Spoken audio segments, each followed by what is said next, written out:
The Fourth Way Up. Appendix. 10 Commandments of the Traveler. In one of the Russian schools of the Fourth Way, the 10 Commandments of the Fourth Way Traveler were adopted. What do they mean for a developing person?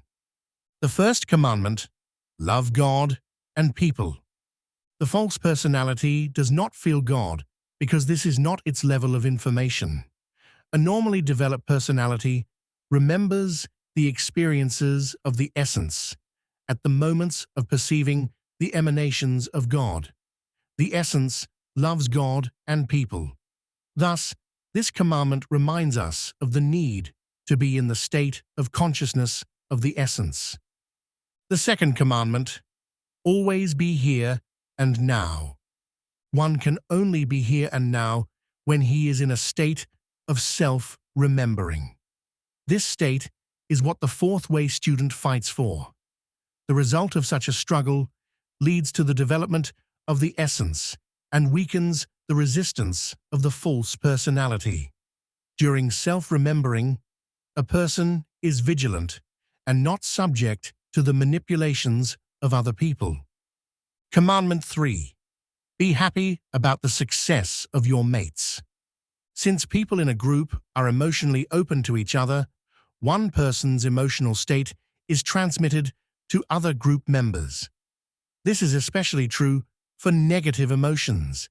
Envy destroys the results of the work of other people in the group. Envy is an unacceptable phenomenon among friends. Joy for a friend's success is the opposite of envy, and one must constantly remember this. Commandment 4. Be alien to pride and greed. Pride is an exact manifestation of the false personality. A person in this state of consciousness is not capable of development. Pride is a cover for fears, a feeling of inner emptiness, joylessness, and separation from God.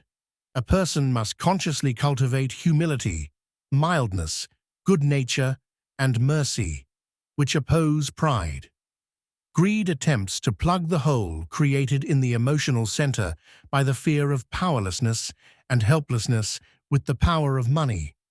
A person who has discovered greed in himself can get rid of it only by finding and re-evaluating the moment of loss of self-confidence. Commandment 5. Love criticism. One can say about this commandment: the medicine is bitter, but the fruit is sweet. Criticism in a group is not malicious or destructive, and therefore is valuable. Such criticism warns against serious mistakes and annoying blunders. In a group, a person will be told things that he rarely hears from anyone else. Friends do not tell the truth because they do not want to offend or quarrel. The constant comments from the relatives make one tired, and criticism from enemies is perceived as malicious and false.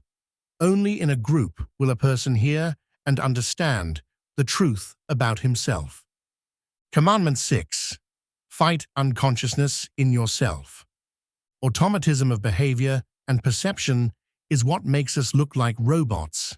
The Fourth Way student must constantly make a choice between conscious and unconscious actions in his life, between what leads to an increase or decrease in the level of consciousness. Due to such a choice, a gradual growth of consciousness occurs. A person becomes able to distinguish octaves that lead to the expansion of consciousness and perception, or to dullness and degradation. Commandment 7. Be alien to slander and intrigues. Slander and intrigue can destroy any group. If people prone to intrigue and slander get into a group, they must be stopped in their actions. Group members must be vigilant to any attempts at disunity, behind-the-scenes actions, and slander. Commandment 8. Be sincere in the group. Only by showing maximum sincerity in the group can the four-way student receive real help and benefit from it. Attempts to tell half the truth or to hide the facts altogether will lead to the loss of any meaning in working in the group. Commandment 9. Be hermetic outside of the group. There are no secrets or mysteries in the teachings of the Fourth Way. However, there is personal information that group members communicate in the process of working on themselves. Naturally, such information should not be available to anyone other than group members. A person can be sincere in a group only when he knows that the information communicated by him will not be used against him. Commandment 10. Observe the commandments of Jesus Christ and Moses.